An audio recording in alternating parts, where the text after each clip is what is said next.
All right, good morning, everybody. All right, so we are still in Genesis. We will finish today, hopefully, if I talk fast. So here we go. Genesis 47:13. The brothers have already figured out or found out who Joseph is. The family has moved to Egypt. And now we're going to continue on here with what happens after that. So chapter 47, verse 13. There was no food, however, in the whole region because the famine was severe. Both Egypt and Canaan wasted away because of the famine. Joseph collected all the money that was to be found in Egypt and Canaan in payment for the grain they were buying, and he brought it to Pharaoh's palace. When the money of the people of Egypt and Canaan was gone, all Egypt came to Joseph and said, "Give us food. Why should we die before your eyes? Our money is all gone." "Then bring your livestock," said Joseph. "I will sell you food in exchange for your livestock, since your money is gone." So they brought their livestock to Joseph, and he gave them food in exchange for their horses, their sheep and goats, their cattle and donkeys. And he brought them through that year with food in exchange for all their livestock. When that year was over, they came to him the following year and said, "We cannot hide from our Lord the fact that since our money is gone and our livestock belongs to you, there's nothing left for our Lord except our bodies and our land. Why should we perish before your eyes, we and our land as well? Buy us and our land in exchange for food, and we with our land will be in bondage to Pharaoh. Give us seed so that we may live and not die, and that the land may not become desolate." So Joseph bought all the land in Egypt for Pharaoh. The Egyptians, one and all, sold their fields because the famine was too severe for them. The land became Pharaoh's, and Joseph reduced the people to servitude from one end of Egypt to the other. However, he did not buy the land of the priests because they received a regular allotment from Pharaoh and had food enough from the allotment Pharaoh gave them. That is why they did not sell their land. Joseph said to the people, "Now that I have bought you and your land today for Pharaoh, here is seed for you so you can plant the ground. But when the crop comes in, give a fifth of it to Pharaoh. The other 4/5 you may keep as seed for the fields and as food for yourselves and your households and your children." "You have saved our lives," they said. "May we find favor in the eyes of our Lord. We will be in bondage to Pharaoh." So Joseph established it as a law concerning land in Egypt, still in force today, that a fifth of the produce belongs to Pharaoh. It was only the land of the priests that did not become Pharaoh's. All right, so the famine is severe, and everyone is bankrupt by this point. They've used up all their money trying to buy food for the first year. Second year they come in, and Joseph says, "All right, just give me your livestock." And so they give him their livestock. Then now they're completely destitute. Remember, these are mostly farmers. So they have no income with it being a famine. So they come back the next year and say, "Are you just going to let us starve?" Now remember, these people were the ones that had paid 20% of their crops in every year for 7 years. You would think they could get that back for free. No. Joseph uses this to Pharaoh's advantage. So he says, "Okay, well, you don't have any money, you don't have any livestock." And the people say, "We will give you our land and ourselves." In other words, we will be put into slavery under Pharaoh. And Joseph says, "All right, we can do that." But Joseph adds a little extra to it. He says, "Okay, you guys, not only does Pharaoh own your land now, and you are now slaves to Pharaoh because you owe him for the food, but from now on, you also have to give Pharaoh 20% of the crop that comes in." So this wasn't just a tax, this was like sharecropping.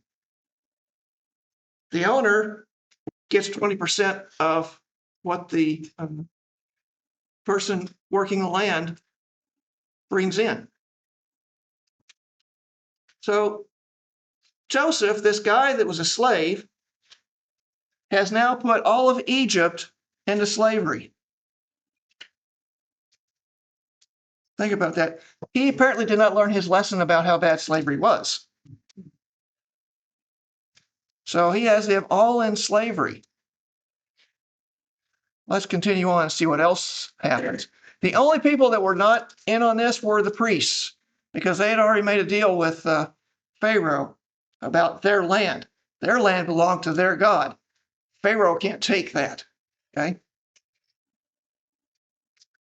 These are pagan gods. Pagan gods, yeah. Verse 27. Now the Israelites settled in Egypt and the region of Goshen. They acquired property there and were fruitful and increased greatly in number. Jacob lived in Egypt 17 years, and the years of his life were 147. When the time drew near for Israel to die, he called for his son Joseph, and said to him, "If I found favor in your eyes, put your hand under my thigh and promise that you will show me kindness and faithfulness. Do not bury me in Egypt, but when I rest with my fathers, carry me out of Egypt and bury me where they are buried.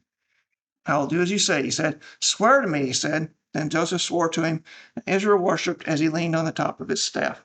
All right, so verse 27 tells us the Israelites are receiving preferred treatment.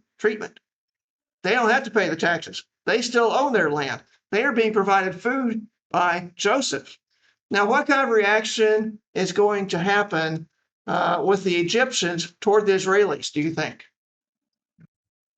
What? Not happy. Not happy. No, they're going to be jealous. Not happy. So Joseph, an Israeli, a foreigner, has put them into slavery, and the rest of the aliens are getting preferred treatment. So when Pharaoh comes up with this idea of, hey, let's make the Israelites the slaves, which side do you think the Egyptian people are going to go to? Yes, let's make them slaves. So the family's still in Egypt after 17 years, and you wonder, well, why didn't they go on and leave? I mean, the famine was only 5 years after they moved in, so they've had a dozen years now that they have been there, and there is no famine. Why are they still there? Well, remember what God said. Back to Abraham. Your people will be in a foreign land and they will suffer slavery for 400 years. This is setting all that up. God is making sure that this stays or will happen. Now, Jacob wants to make sure he is buried in Canaan. He does not want to be buried in Egypt. God has promised Canaan to his family. He wants to be buried in Canaan. And of course, he can be, because about the only thing they own in Canaan right now is a burial plot. Okay? And that's where he wants to be buried. So he has Joseph swear to him that he will be buried in Canaan. He will take him to Canaan to bury him. I don't know what this "put your hand under my thigh" means, but I just think it's a symbol of, okay, I will do it. Sometimes these ancient customs are a little weird to us, all right? So that's 47. Chapter 48. Now, sometime later, Joseph was told, "Your father is ill." So he took his two sons, Manasseh and Ephraim, along with him. When Jacob was told, "Your son Joseph has come to you," Israel rallied his strength and sat up on the bed.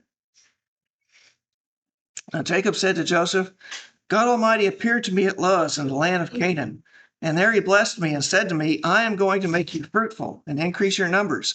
I will make you a community of peoples, and I will give this land as an everlasting possession to your descendants after you." All right, so Jacob is getting old, he's sick, and he knows he's about to die. So he wants to start getting all of his things in order. And he calls Joseph to him, and Joseph brings his two sons, Ephraim and Manasseh, who were born before the famine hit. Okay, so they were born in that 7-year period. So they're not as young as you might think, right? Especially since 17 years. So they're probably in their mid-20s, all right? Somewhere around their mid-20s. And they come, and Jacob, Israel, talks to Joseph and says, "God Almighty appeared to me at Luz." Luz, remember, is Bethel. And God appeared to him twice. Once, the first time was when he was running away from Esau. And then the second time was after Shechem, after the event of Shechem, where the boys killed all the men because of Dinah. Okay, the incident with Dinah. And both times God spoke to Jacob. The quote he has here is probably from the second time, where he says, I am going to make you fruitful and increase your numbers. He already had 11 kids by that point. I would think fruitful is implied or understood. I'll make you a community of peoples, and I will give this land as an everlasting possession to your descendants after you. So he is going to tie this blessing he's about to give to the covenant God has made with Abraham, Isaac, and Jacob. Okay, this covenant of land for them. All right, verse 5. Now then, your 2 sons born to you in Egypt before I came to you here will be reckoned as mine. Ephraim and Manasseh will be mine, just as Reuben and Simeon are mine. Any children born to you after them will be yours. And the territory they inherit, they will be reckoned under the names of their brothers. As I was returning from Padan, or Padanaram, to my sorrow, Rachel died in the land of Canaan.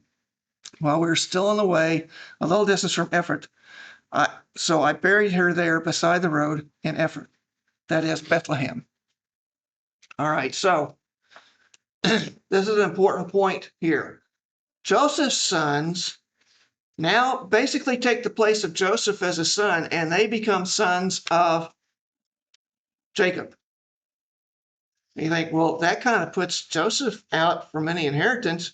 Actually, what it means in that culture is Joseph is getting a double portion of the inheritance. Okay.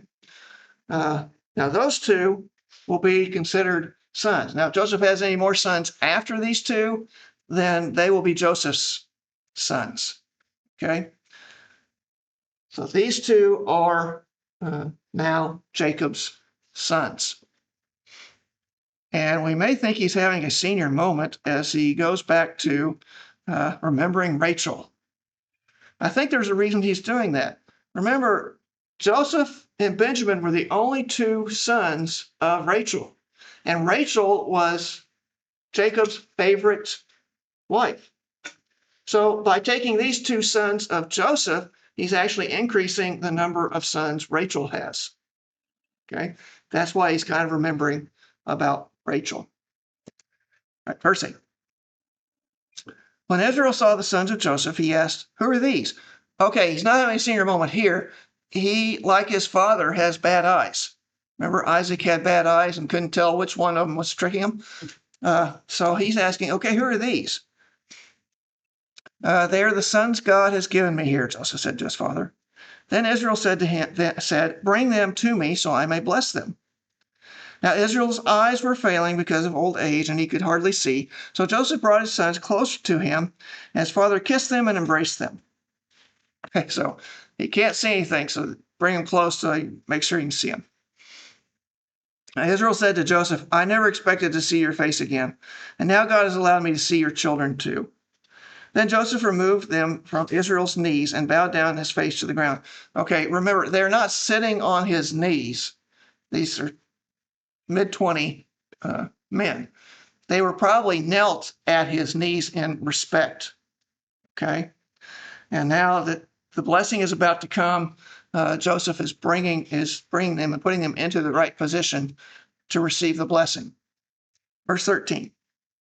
And Joseph took both of them, Ephraim on his right toward Israel's left hand, and Manasseh on his left toward Israel's right hand, and brought them close to him. All right, so Manasseh is the firstborn. He should have the greater blessing, therefore the right hand. Ephraim is the secondborn. He should have the lesser blessing, therefore the left hand. And Joseph puts them in the position so that all Jacob has to do is this, right? It's so descriptive that you're like, oh boy, Jacob's about to do something. Yes. Verse 14, but Israel reached out his right hand and put it on Ephraim's head, though he was the younger, and crossing his arms, he put his left hand on Manasseh's head, even though Manasseh was the firstborn. So instead of going like this, he goes this way. It's like, what? And I wonder if he didn't do that because he remembers the relationship between him and Esau. Okay? The firstborn was the lesser.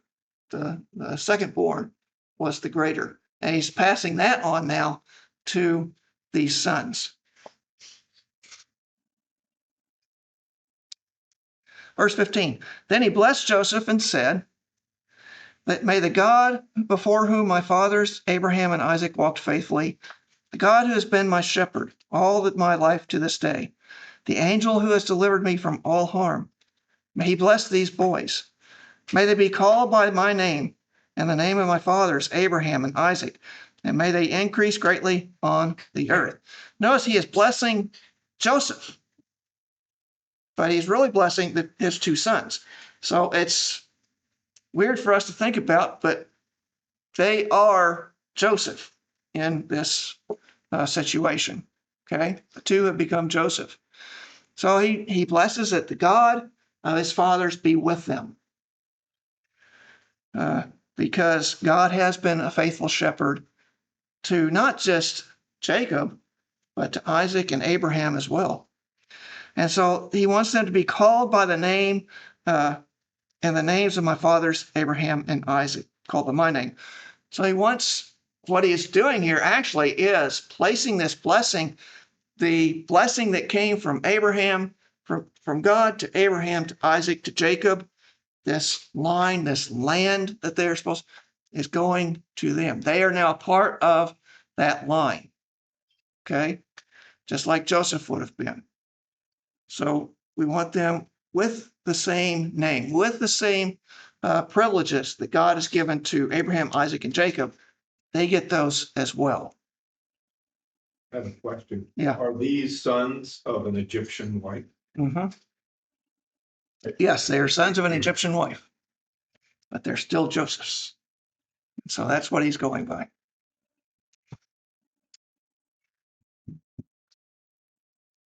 And it may be, I did read something on this, it may be that his Egyptian wife became a follower of God, because we never hear of her trying to lead him away from God.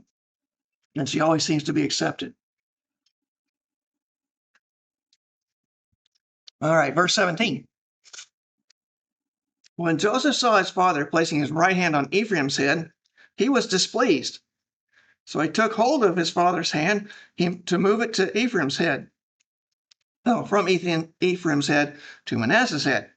And Joseph said to him, no, my father, this one is the firstborn. Put your right hand on his head. But his father refused and said, I know, my son, I know. He too will become a people, and he too will become great. Nevertheless, his younger brother will be greater than he, and his descendants will become a group of nations. In other words, don't mess with me, kid. I know what I'm doing. I may be old, but I'm not senile yet. So Joseph goes to move his hand. He goes, leave me alone.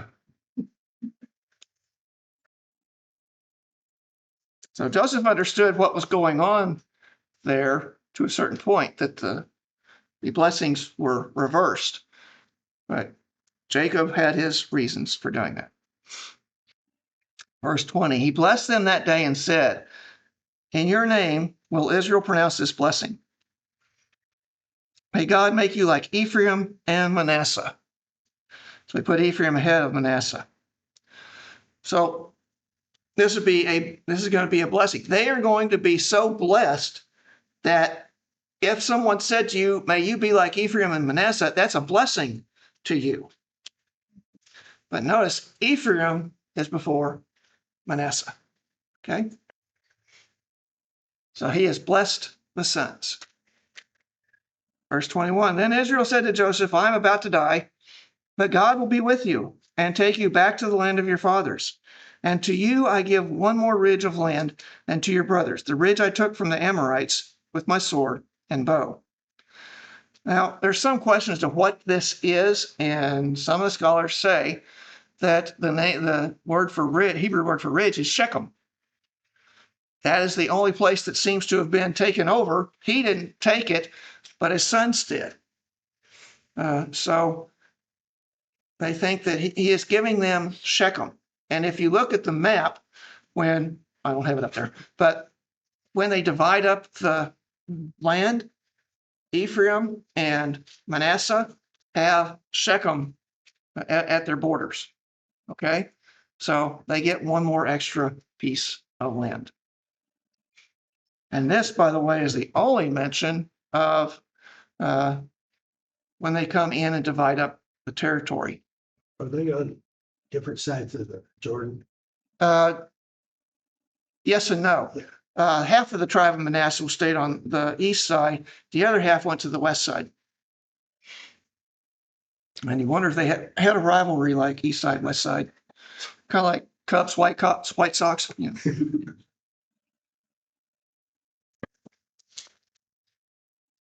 Chapter 49. Then Jacob called for his sons and said, gather around so I can tell you what will happen to you in days to come. So he's about to give the blessing to the sons. And these blessings tend to be about the position in the family, the character of the person, and the provision that they will receive. Okay, or will hopefully have in later days. So when he says, gather around so I can tell you what will happen to you in days to come, he's talking about, I'm about to die and your blessing is going to kick in. This is not prophecy. This is a blessing. It is a totally different thing. All right. What he is going to do is he knows his kids very well, what they're like, what their character is like, and he knows what he can give to them. And that's what he's going to impart to them. So here we go. Reuben, you're my firstborn. Reuben goes, yes, I'm going to get the biggest part of it. My might, the first sign of my strength. In other words, you are the first sign I was going to have children. Excelling in honor, excelling in power. So far, so good. Turbulent as the waters, you will no longer excel, for you went up onto your father's bed, onto my couch, and defiled it. So remember in chapter 35, verse 22, Reuben made a power play. He went and slept with one of the concubines, one of Jacob's concubines. It's either Bilhah or Zilhah, one of the two. And that was a power move showing that I am now the authority in the family. That's what that meant. That's why it was so upsetting to Jacob. And Jacob goes, no, you're not. And you're not going to be. Everything you thought you're going to get, you get nothing. You're out of the will. Verse 5. Simeon and Levi, these two are put together, okay? Simeon and Levi are brothers. Now, they were the second and third of Leah's children. Their swords are weapons of violence. Let me not enter their council. Let me not join their assembly, for they have killed men in their anger and hamstrung oxen as they pleased. Cursed be their anger so fierce, and their fury so cruel. I will scatter them in Jacob and disperse them in Israel. All right, so these two, remember, were the ones that after Dinah was raped, that they went in and killed the men in Shechem. That's what he's referring to here, and that's in 34, chapter 34. So in verses 5 through 7, he nails their character. They are violent people. They just take the sword and use it however they want to. So, Is it true? yes, being violent. They killed off all these men. So that is their character. And he says, I want no part of that. I don't want that kind of counsel. We need to be people of peace, not people of war. And so he says, cursed be their anger. And so their position in the family is, I will scatter them in Jacob and disperse them in Israel. And if you look ahead at how things ended up with the land distribution, the Levites, were the priestly tribe. They had no land of their own. They were spread out throughout all of Israel as the priests. but they had no land of their own. And then Simeon, if you look at the maps, Judah surrounds Simeon. So Simeon is here and Judah is all around it. So they are confined. They can't go anywhere. They are ruled basically by Judah. And at some point in their history, they kind of get swallowed up by Judah and disappear. So this wasn't a prophecy, but in fact, it came true. Okay. And the people sitting there listening to this, maybe they had that in mind as they listened to how the tribes were going to be distributed. All right, Judah. So Judah's number 4. Judah, your brothers will praise you. Your hand will be on the neck of your enemies. Your father's sons will bow down to you. You are a lion's cub, Judah. You return from the prey, my son. Like a lion, he crouches and lies down. Like a lioness, who dares to rouse him? The scepter will not depart from Judah, nor the ruler's staff from between his feet, until he to whom it belongs shall come, and the obedience of the nations shall be his. He will tether his donkey to a vine, his colt to the choicest branch. He will wash his garments in wine, his robes in the blood of grapes. His eyes will be darker than wine, his teeth whiter than milk. All right, Zebulun gets the full thing. Judah gets the full thing. He is the 4th son, but here he is getting the position of the primary son, the firstborn, because the other 3 blew it. Okay, so number 1, his position, he is taking over number 1 position. The brothers will praise you. Your hand will be on the neck of your enemies. Your father's sons will bow down to you. He has the right to be over the rest of the family, right? And then verse 9, we get into his character. He is extremely protective of the family, like a lion and like a lioness. He's extremely protective of the family, providing for them. This means he is completely changed from when he sold his brother off into slavery. And I think at some point they may have told Jacob what they did. It seems like he might know later when we get to Joseph. But he sees that Judah is the one who is very protective. I mean, think of that impassioned speech he made to try to save Benjamin, both to his father and to Joseph. Okay. And then the provision he's going to get. He's going to have everything, basically.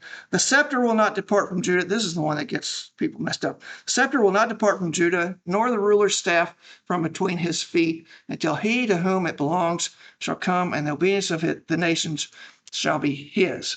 Now, this does not mean that the kings will only come from Judah.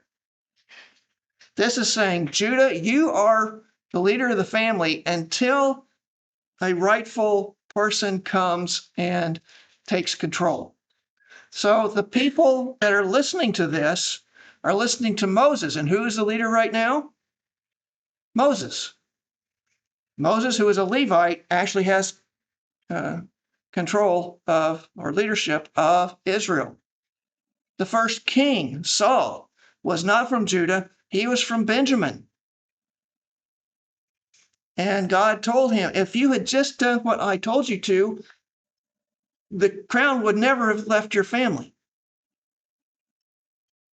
So Judah, while part of the family, is head of the family. He's not head of the nation. Okay. Now we know that David from Judah becomes the king, the favored king from God, a man after God's own heart. And then that leads to his line being established completely, which leads then to Jesus, who most people say this is talking about. I don't think that's really what it's talking about, but it does lead to there. Okay. You're not wrong in putting Jesus in there, because Jesus is going to be greater than the tribe of Judah. Okay. It is basically what Jacob is saying is, Judah, You're in charge until we get somebody more permanent in here to do it, until I pick a leader. And when I pick a leader, you have to step back a little bit. Okay. And then verses 11 through 12, it's his provision. So 10 was his position, 11 through 12 are his provision. He's going to have all kinds of wealth, wine. I mean, his robes won't be washed in water; they'll be washed in wine. He'll have so much stuff. Which, why you want to do that unless you want just red robes? I guess that's okay. The white ones come out pink, and now you're in trouble. Mom, my socks are pink. So he will have all of this. His teeth will be whiter than milk. I'm not sure what that's about. Unless he gets a good dental plan. All right. All right. So, verse 13. Zebulun will live by the seashore and become a haven for ships. His border will extend toward Sidon. Now, this is not what happens with Zebulun when the land is divided up. Zebulun actually becomes landlocked when in Canaan. But in Egypt, the land of Goshen actually borders the Mediterranean. And Sidon is right there on the also on the border of the Mediterranean on the east side. So it kind of connects there. So Zebulun will become a trader, not a traitor, a trader. He will be trading with these people. Okay. Abandon shepherding and become a trader.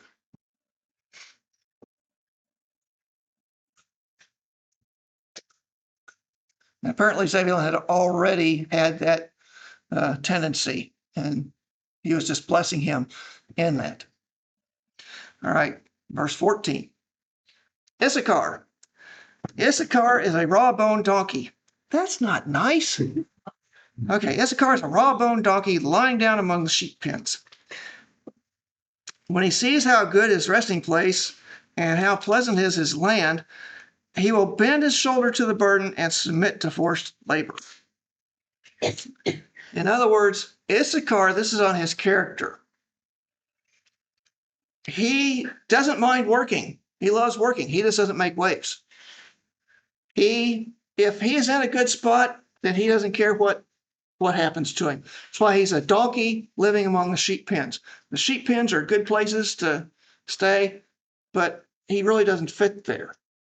And so what Jacob is saying is that Issachar will go into slavery as long as it's a good place to be, as long as he's being fed, as long as he has a house and all of his needs are being met, he'll put himself into slavery for that. Verse 16, Dan. Dan will provide justice for his people as one of the tribes of Israel. Dan will be a snake by the roadside, a viper along the path that bites the horse's heels so that its rider tumbles backward. Okay, so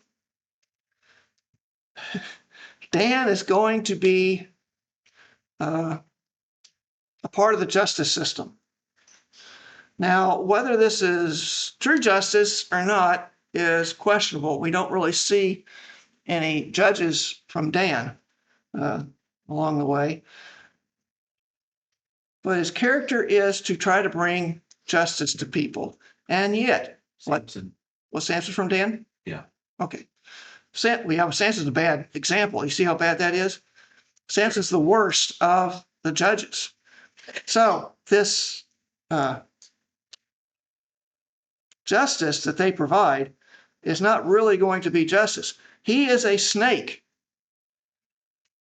Not only is he unjust, but he is a snake in that when we read in, I had it. Anyway, when they get to the land, all right, it is Judges 18. Judges 18. They get to the land, and Dan sets up a false god to worship.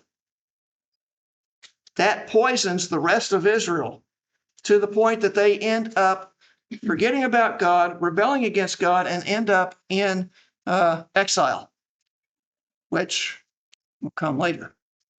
But they end up in exile. He is a poison. His poison spreads throughout all of Israel. And that's why in verse 18, I look for your deliverance, Lord.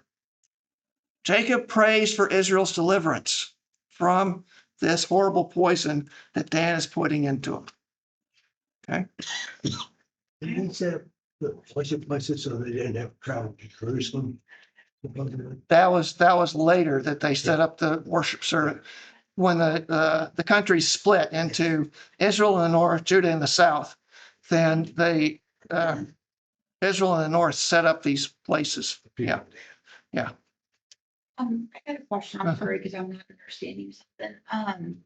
Are these actual characters or because I thought these were real people? These are real people. Oh, okay. Yes. Okay. And what he's talking about is Dan himself is like this. And that characteristic then goes down into his family because, I mean, we're like our parents, whether we like it or not. Oh, See, that makes sense? yeah. Right. Thank you. Yeah. Okay, so now we're up to Gad. Egad. Gad will be attacked by a band of raiders, but he will attack them at their heels. In other words, Gad's character he is a warrior. Attack at your own peril, because you may attack him and you may get one good shot, but in the end, you're going to be running from him. That's why he's attacking at their heels. They're running away and he is chasing after them. So Gad is a warrior. Asher's food will be rich. He will provide delicacies fit for a king. All right, so Asher's provision is that his food will be rich. And I think it's also part of his character. I think he may have already been the chef for the family. And his family then becomes the chef. They make the meals. They make the good stuff. They make the donuts. Okay.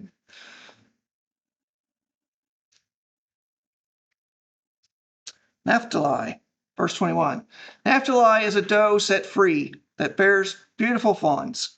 Okay, so you can look at this and say it is his character or it is his provision, one of the two. If it is his provision, then it's saying that he will have many children. The doe will have many fawns, many children. But the Hebrew is not very explicit. It's kind of weird right there. And it could be that it's talking about, give me a second, just a second. He utters beautiful words. Instead of he has lots of fawns, he utters beautiful words. So it could be that this is more of Naphtali's character, and he is a poet at heart. And he becomes a poet for the family. Which is probably important because that's probably what the traders phrase their storytelling. Yeah, he very good point. He would be the poet, the storyteller that is in charge of keeping the family history, the oral family history. Good point, David. All right, so Joseph. Now he's already blessed Joseph's sons, but this is particularly for Joseph. Joseph is a fruitful vine near a spring whose branches climb over a wall. Okay, we get it. He's fruitful. With bitterness, archers attacked him. They shot at him with hostility. Who do you think that might be? Brothers. Yeah. That's why I think at some point, they may have confessed what they did with Joseph. But his bow remained steady. His strong arm stayed limber because of the hands of the mighty one of Jacob, because of the shepherd, the rock of Israel, because of your father's God who helps you, because of the Almighty who blesses you with blessings of the skies above, blessings of the deep springs below, blessings of the breast and womb. Your father's blessings are greater than the blessings of the ancient mountains and the bounty of the age-old hills. Let all these rest on the head of Joseph, on the brow of the prince among his brothers. He's still very high on Joseph, but notice why he is high on him. It's not just that he was the firstborn of Rachel. It is that he stayed true to God, the God of Abraham, Isaac, and Jacob, even though he was shot at by his brothers.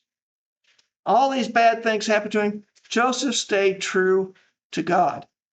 And so it is by God that he should be making decisions and doing actions. Benjamin, verse 27. Benjamin is a ravenous wolf. In the morning he devours the prey, in the evening he divides the plunder. Okay, so Benjamin goes out and he takes stuff. He's not a thief, okay, but he can go out and he can take people, he can do business or whatever. He gathers stuff in the morning. He gathers stuff up, but he doesn't keep it for himself. He is a very generous person. He gives it to others. I'm sure if he had been the one that found the cup in the sack, he would have given it to somebody else. He would have taken all that money out and given it to somebody else. But he gathers, so he's not just, a lazy person. He goes out and gets stuff done. But he does stuff so that he can help other people. That is Benjamin's character. Being the youngest, he probably has the biggest heart. Okay? Which is unusual because usually the youngest are the selfish ones because they get everything. Unless you're Joseph, where you're the firstborn, you get everything. All right, that's the blessings of the sons. Verse 29. Now, all these are the 12, or 28. All these are the 12 tribes of Israel, and this is what their father said to them when he blessed them, giving each the blessing appropriate to him. Verse 29. Then he gave them these instructions. I'm about to be gathered to my people. In other words, he's about to die. Bury me with my fathers in the cave in the field of Ephron the Hittite, the cave in the field of Machpelah near Mamre in Canaan, which Abraham bought along with the field as a burial place from Ephron the Hittite. There Abraham and his wife Sarah are buried. There Isaac and his wife Rebekah were buried, and there I buried Leah. The field and the cave in it were bought from the Hittites. So he says, you guys, when I die, don't bury me in Canaan. Now remember, he'd already done this with Joseph. Now he's commanding all 12 sons. 13 if you have 14, I guess, if you include Manasseh and Ephraim. You guys, don't leave me here. Take me to the family plot. That's where Abraham and Isaac and their wives and then my wife Leah are all buried. It is the family plot. It's the only plot we own. No, he owns one more. But it was the first plot we ever owned in Canaan. Rachel's buried beside the roads. Yeah, poor Rachel's just by the road somewhere. It's a nice place. They didn't just throw her in the ditch, okay? It's a nice place. It sounds bad. She threw her on the side of the road somewhere. So take me and bury me in the family plot. Don't leave me here. Okay. Verse 33, when Jacob had finished giving instructions to his son, he drew his feet up into his bed, breathed his last, and was gathered to his people. He croaked. He died. All right. And I don't think it was bought from the Hittite. I think there may have been some time there where he was still alive and then eventually dies. But that was his last words. All right, chapter 50. See, there we are going to get done, unless I go really slow with this. Verse 1. Now Joseph threw himself on his father and wept over him and kissed him. Then Joseph directed the physicians in his service to embalm his father Israel. So the physicians embalmed him, taking a full 40 days, for that was the time required for embalming, and the Egyptians mourned for him 70 days. Okay, so this translation says Joseph had some physicians that were with him, and that could be because he was a rich person. Okay, so he had some physicians there. Must have had a good health plan. I don't know. But then he told them, hey, you guys embalm my father. And that takes, 70 days. 40 days. 40 days. They mourned 70 days. It takes 40 days to embalm somebody. So he was rich. And the Egyptians mourned for him 70 days because they still had some respect for Joseph.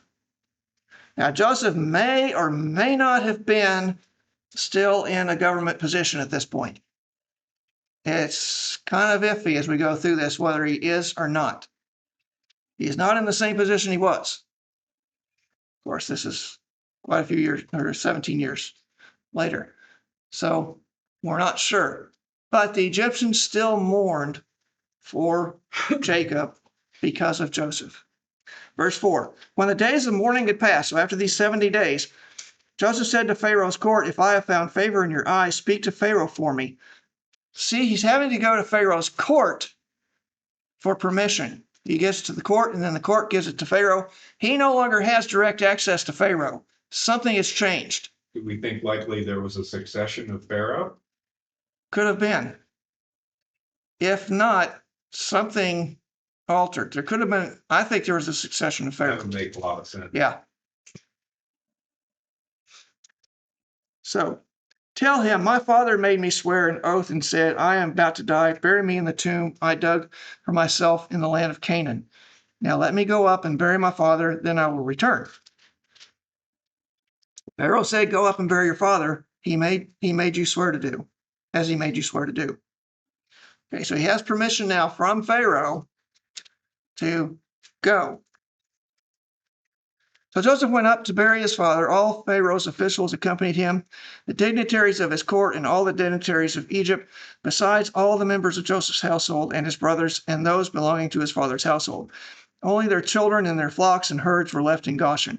Chariots and horsemen also went up with him. It was a very large company. So you have this large contingent going into Canaan, all right, with Pharaoh's officials. I think Joseph may have still been an official of some kind, but just not in the same position he was before because the threat of the famine was done. His position was no longer needed. So he may have had a lower position at this point and then not direct access. So all the other officials came and mourned with Joseph. And it says they did chariots and horsemen. That wasn't to keep the Israelites to come back. I think that was protection of these high-ranking officials that were going with them. They wanted to make sure that they didn't get raided and wipe out the government that real fast, one swoop. Verse 10, when they reached the threshing floor of Atad near the Jordan, they lamented loudly and bitterly, and there Joseph observed a 7-day period of mourning for his father. When the Canaanites who lived there saw the mourning at the threshing floor of Atad, they said, the Egyptians are holding a solemn ceremony of mourning. That is why that place near the Jordan is called Abel Mizraim. It almost sounds like miserable, doesn't it? Abel Mizraim. And it means weeping Egyptians, basically. Yeah, mourning of the Egyptians. So there is something odd that nobody can understand about this. It says they went near the Jordan, and that's where they stopped. The problem with that is the Jordan River is northeast by quite a ways of Mamre, Hebron, where they're heading. Why did they go way up there? They should have gone straight to Mamre and Hebron. But for some reason, they're up in the Jordan Valley. We don't know why, and we don't know exactly where that was. Maybe they were checking on some of Egypt's holdings. That way they could count it as a business trip and take it off their taxes. We don't know. We don't know why they were there or where they were exactly. Maybe it was a more friendly place. Could have been. I mean, obviously they were afraid of something with all One of of the dynamics here that I think is interesting is that Joseph basically enslaved the Egyptians. So the court would naturally like him, but the Egyptians in general might not so much. right. Might hold him in some enmity over the fact that, yeah, he saved us, but he also enslaved us. Yes. Yeah, the court liked Joseph because even though they probably had to give up their land too, they still had their positions. they were still rich. They were taken care of. But the Egyptians as a whole did not. Now, whether that has anything to do with why they're up in Jordan and Canaan, I don't know.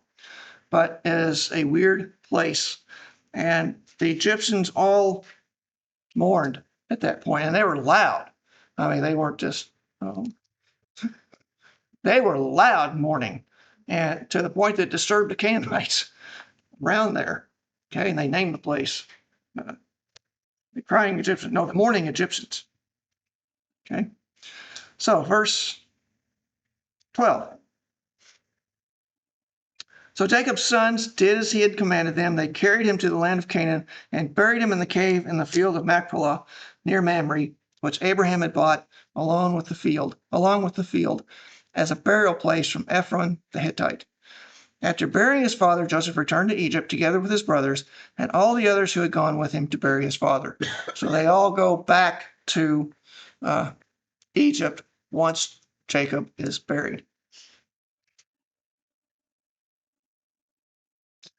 Okay, verse 15 is kind of comical when you think about it.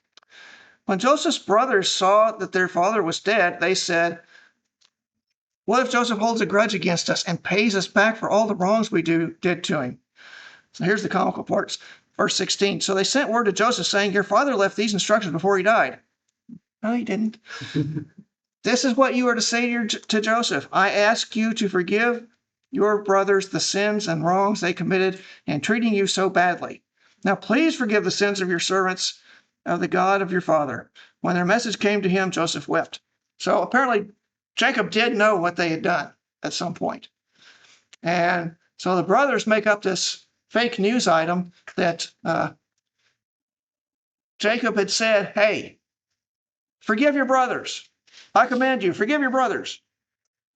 And so the brother said, "You got to forgive us. You got to do it." And when Joseph saw this, he just wept. And I think it's because he understood that it was fake, that that's not something Jacob had said. But it showed that the brothers still did not understand Joseph's character. Joseph's character has been about forgiveness. He has never once retaliated against them. He tested them to make sure where they were, but he has never retaliated against them. And he keeps saying, "Don't worry about it." Even when they were going to head off back to Canaan, he said, "Don't quarrel among yourselves." In other words, don't worry about what you did to me. Don't quarrel about who was responsible. It doesn't matter anymore. And they just don't seem to get it. They seem to always be afraid of Joseph. So Joseph just wept because these guys don't get it. My family is idiots. Verse 18, his brothers then came and threw themselves down before him. "We are your slaves," they said. Yeah, they laid on thick. But Joseph said to them, "Don't be afraid. Am I in the place of God? You intended to harm me, but God intended it for good, to accomplish what is now being done, the saving of many lives. So then don't be afraid. I will provide for you and your children." And he reassured them and spoke kindly to them. And Joseph is enacting that characteristic that Jacob said he wanted to see continued in Joseph, that he stay with God, that he do things the way God wants him to do. And that is what he is leaning on. God wants you to be forgiven.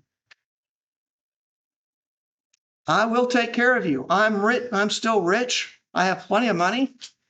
I mean, I was siphoning off no. He has plenty of money. He is rich. He will take care of you all. You have nothing to worry about with me. Joseph's final words, starting in verse 22. Joseph stayed in Egypt along with all his father's family. He lived 110 years and saw the third generation of Ephraim's children. Also, the children of Machir, son of Manasseh, were placed at birth on Joseph's knees. So he lives 110 years. Remember his life here, his life in Egypt. He entered at around age of 17. He came to power at 30, which means he was a slave and a prisoner for 13 years. The family comes around when he's age 39, around 39 years. Okay. And then Jacob dies when he's about 56 years. And now he's going to die at 110. He has been what? 93 years he spent in Egypt. 93 years. And now it's coming time to die. Verse 24. Then Joseph said to his brothers, I'm about to die, but God will surely come to your aid and take you up out of this land to the land he promised on oath to Abraham, Isaac, and Jacob. Wait, what? God is going to deliver you from this land, take you up and get you back to Canaan? Why was that even necessary that God would intervene? Why can't they just get up and go? Something drastic has changed. And I think, like David said, there has been this regime change. Remember, I said when Joseph took over as second in command of Egypt, who would be the most jealous of that? Whoever didn't get his job. Whoever didn't get his job. So that would be Pharaoh's son, right? Yes. Pharaoh's son. And who is going to take over Pharaoh's position when Pharaoh dies? The son. And I think what happened was he came in, and remember in Exodus it says he had no regard for Joseph. It wasn't that he didn't remember Joseph. He had no regard is what that word really means. He hated Joseph. And so you get a king, a Pharaoh that hates Joseph. You get the people who hated Joseph because he put them into slavery, and you have an issue. It will be nothing for them to enslave the Israelites. They are already in slavery at this point. They cannot leave Egypt. So how many of the brothers are still around when, I don't know. I mean, let's say his brothers, Yeah, probably all of them. and they get really old. They'd be really old. I don't know how many were.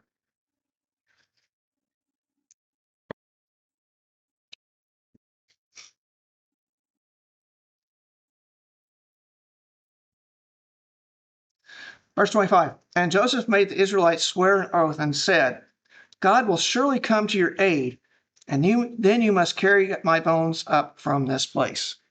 Joseph is still relying on God.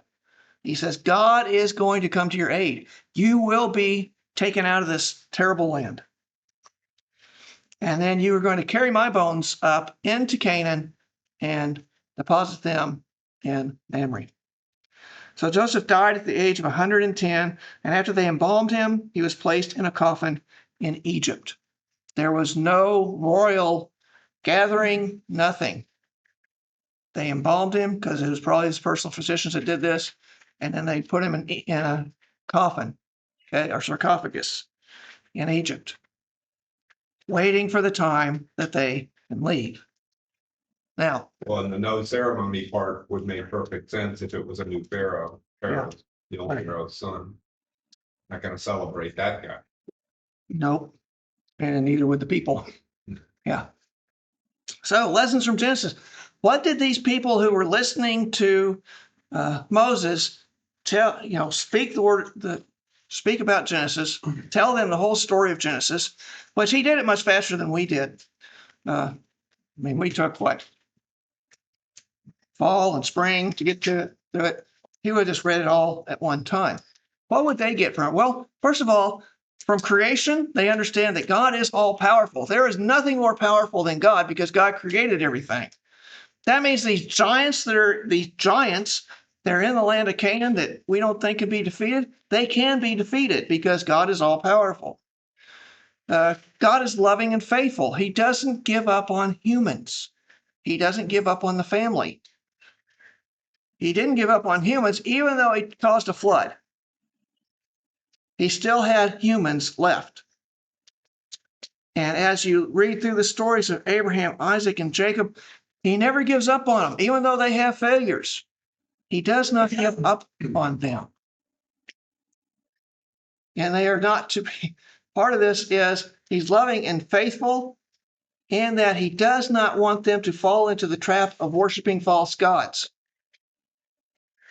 They must remain away from false gods. Now, God also keeps his promises.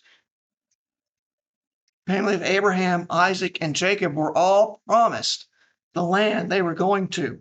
So if God kept his promises to all these people back here, then do you think God's going to fail in keeping his promises to you as you head toward the promised land? No. So God can bring you into the promised land to live. That is what they should get out of the story of Genesis. We try to get other things out of it. But for those who were listening, that was the main points that they should have understood. So it is easier to see where God is leading when you know where God has been. The people had heard the story of Genesis now. They know what God has done. Now they know where God is leading into the promised land and that God can do it. God can take the land for them. Okay. All right. Thank you very much.